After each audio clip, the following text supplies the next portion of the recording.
Oh my. Well, good morning, Apollo Baptist Church. As you can see, I'm I'm behind bars, and well, it feels like I'm behind bars. It feels like I'm in jail. Um, I'm locked down. I'm quarantined.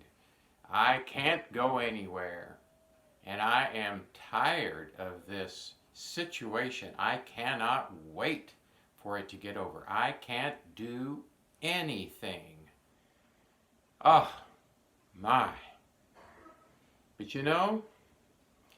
uh, if we live our lives like that, we won't do anything until everything is just right. And that's going to be probably never. There's always something that's going to be less than good in our mind's eye. Um, so why don't we learn how to make the most of where we're at? And I believe that's what God would have us to do. My mind keeps going back to the Apostle Paul because he spent a lot of time in jail. Probably in the neighborhood of 5.5 to 6 years of his life was in jail. Possibly even more. We don't know for sure.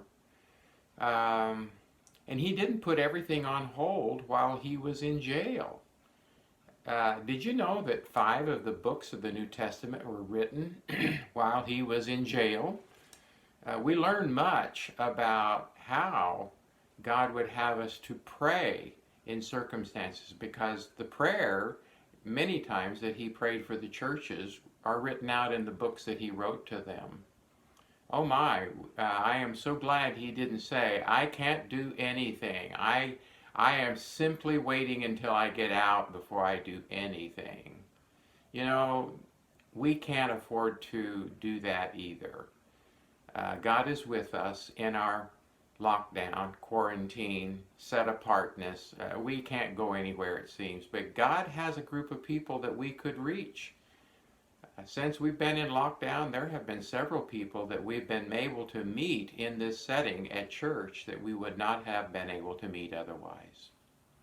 Let me ask you some questions. Are you a part of a small group? Oh no, I don't like that kind of stuff.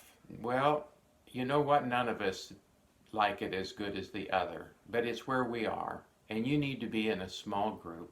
We have several small groups that are getting started, and because why? Well, because we want everyone to be part of this small group. Are you reading the reading plan that Pastor Gary has led us in? Right now, this week, we're reading Psalm 110 through 114. You can read one chapter a day. You can read all 4 if you are a super duper reader. But reading slow is many times better than reading fast. We're going to absorb God's truth in our heart. And so I really want to leave that with you. We need to be doing what God would have us to do now. And yes, some of it's uncomfortable. We're not used to it. But let me encourage you to do what you can where you're at. And right now, it's not comfortable. One of the great verses that many have used as their life verse, and God gave it to us through Paul while he was in prison. And it's Philippians 4:13, and some of you are already saying, oh, I know that by heart. The Apostle Paul said, I can do all things through Christ, who strengthens me. I can do all things through Christ, who strengthens me. And you know what? God can do in us all things that are needed in order for us to make the most of this moment where we're at right now. So, don't waste it. It's where we are, and God is with us in it. I love you, and I hope to see you as a part of a small group.